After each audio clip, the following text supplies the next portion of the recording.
Ang galing eh, no? So, ito talagang pag napadaan ka dito, makakabili na kasi ang daming sa okay. Kanino idea ito na ganito yung dapat present? Will you like trucks? Ako lang, anak ako po yung nag-ano niyan daw. Pag pinaano Car? tinatanggal ko po yung tangkay. At may lahat na kayo okay. Alright.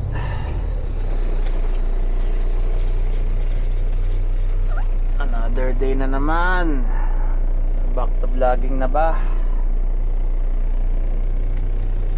Mag-hook up muna ako ng trailer.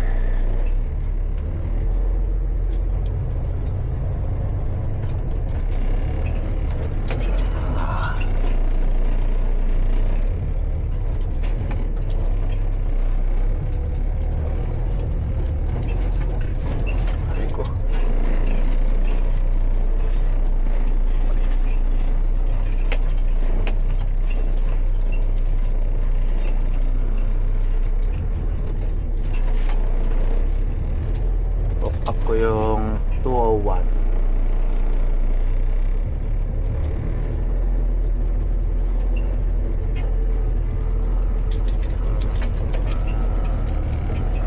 Tri-axle lang yung dadalhin ko ngayon.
So I'm all hooked up and kakabit ko lang tong nakuha ko from Temu. Parang di magtatagal to kasi ano ba to, fabric, pero subukan natin. Free lang naman to eh.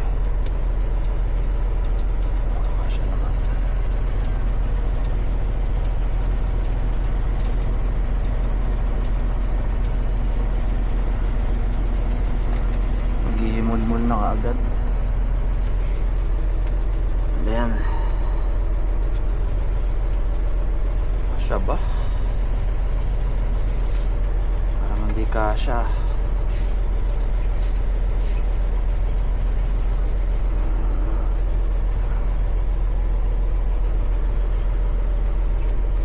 Yun lang. Yun lang. Hirap naman maglagay nito.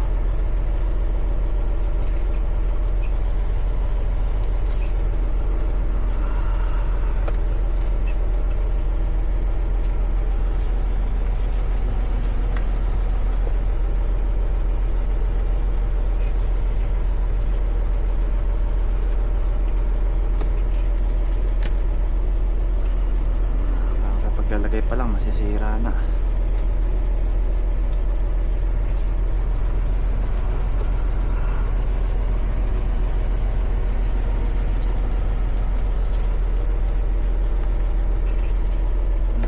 Maliit nga yata.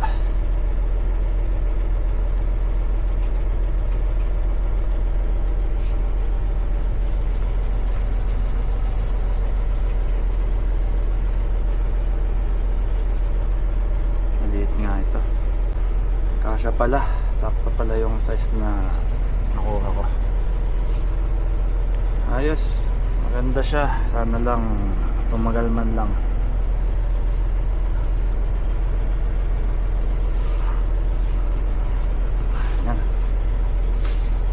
Ayos, ready to go na. So magkakarga lang ako, puro gas, and then meron pa akong isang kakargahan, and then Mamaya pag nasa highway na ako, mag-video ulit ako. So change of plans. Hindi ko na-loadan yung driver, nalo-loadan ko.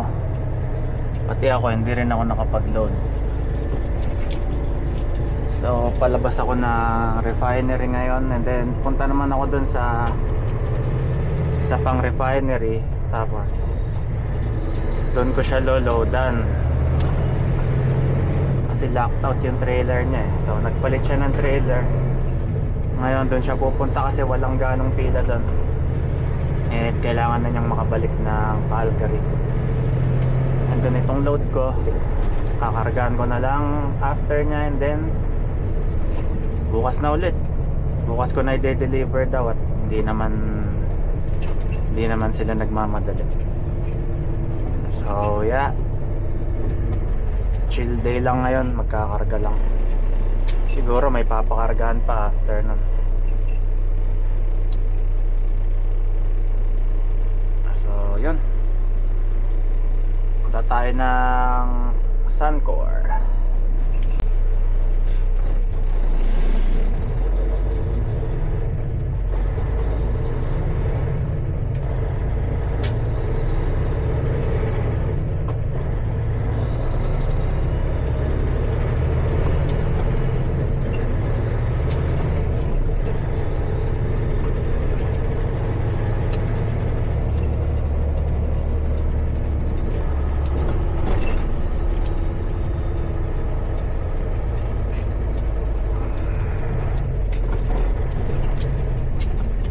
Medyo maambon dito ngayon sa Edmonton.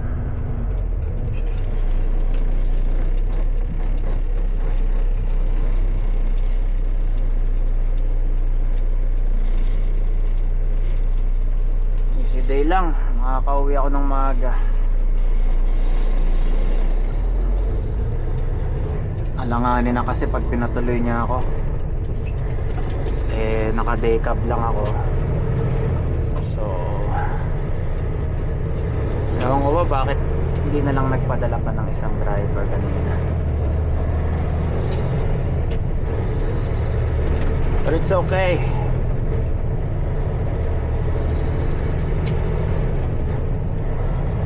Basta bayad.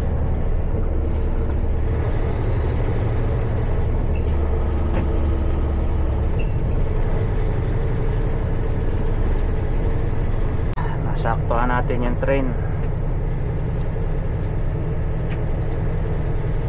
Medyo matagal-tagal din to. Siguro mga 5 minutes. Mukhang mahaba.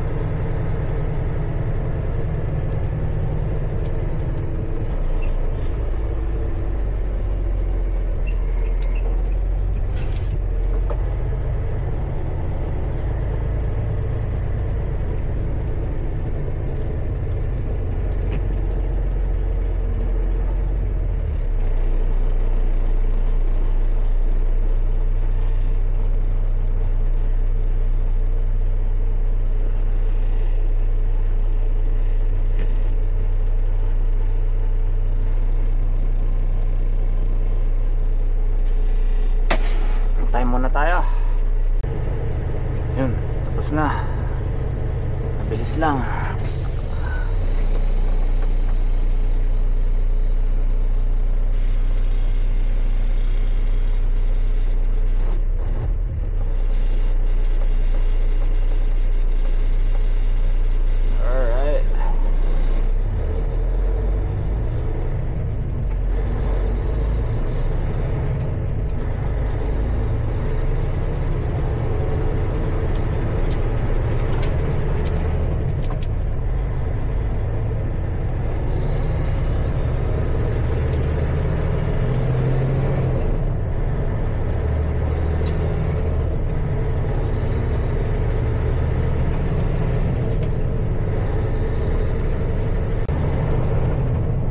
Pala, naisipan kong mag-record ulit kasi nag-send yung YouTube sa akin ng made-demonetize daw ako. Tagal ko nang di nagpo-post. So, subukan natin ulit gumawa ng vlog. Whoop. Sarado pa yata yung daan dito.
pila dito sa Suncor.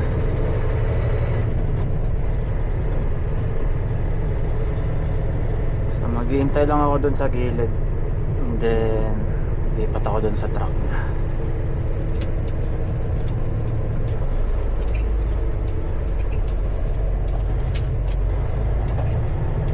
Pero syempre hindi ko nare-record yan. Record lang natin yung hanggang dito, guys. Dalawa lang ang nakapila.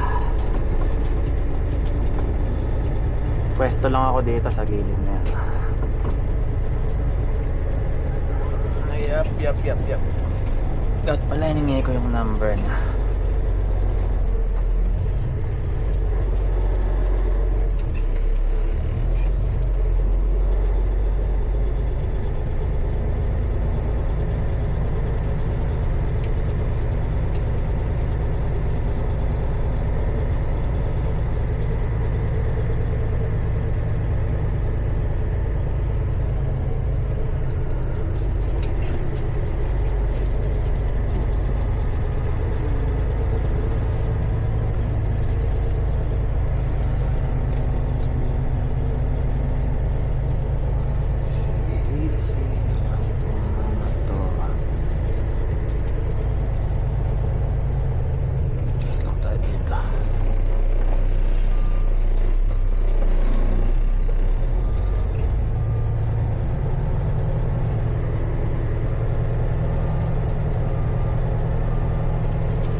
Guys, maya na ulit. Alright, so ayun na nga, nakapagkarga na din ako. So fully loaded tayo ng gas ngayon, papunta nga ng Devon and Innisfail. Pero di ko na ito itutuloy ngayon.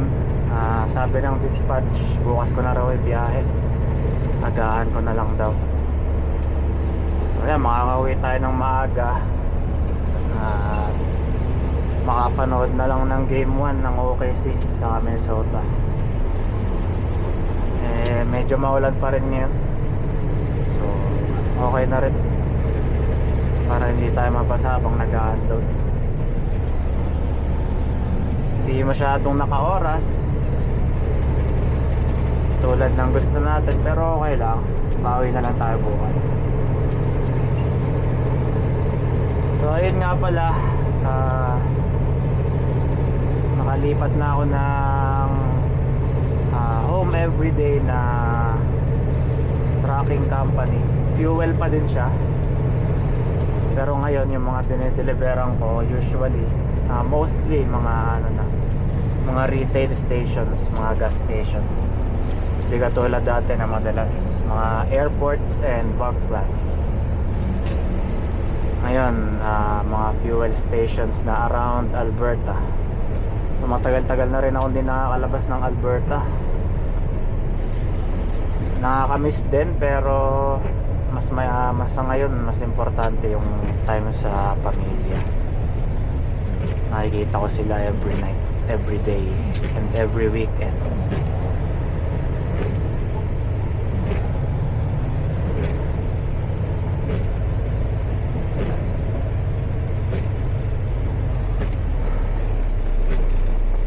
So yun nga, so dahil nga home everyday ako, ang gamit ko ngayon day cab na. So yan, kaya hindi na rin ako pinatuloy ng dispatch kasi iniisip niya siguro baka hindi abutin ng oras ko, wala tayong tutulugan niya. Hindi katulad dati na kahit ilang oras pa natira, tira pa din yan hanggat may oras, dahil may tutulugan naman. So next month mag-isang taon na ako dito sa company na to. And so far naman, okay naman siya.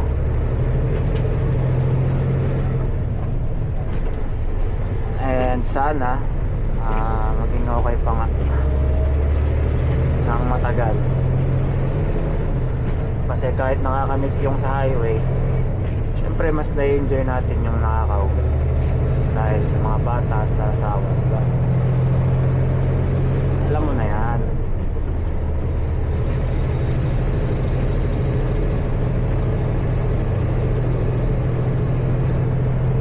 So malapit na ako sa garahe, malapit lang sa refinery yung garahe namin.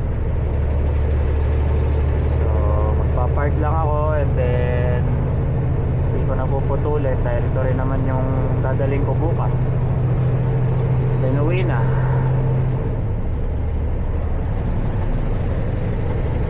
Nag-request pa yung mga bata, gusto raw nila ng pizza. So daan muna tayo ng pizza and then uwi na tayo.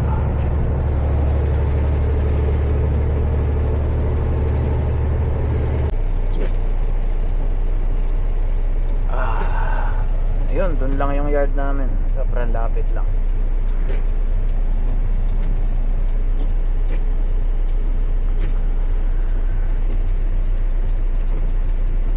So bukas siguro alis ako ng mga 6 AM. Makakatulog tayo ng maaga ngayon.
Alright,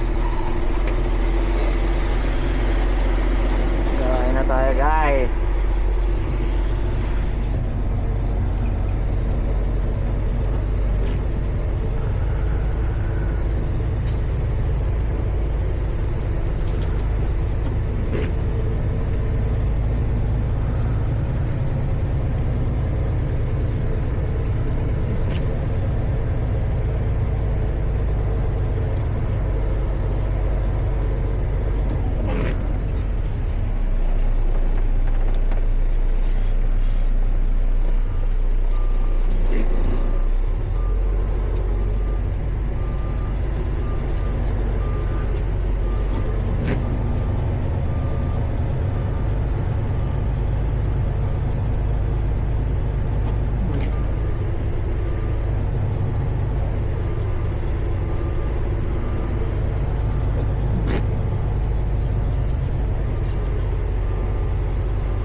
Alright guys, see you tomorrow.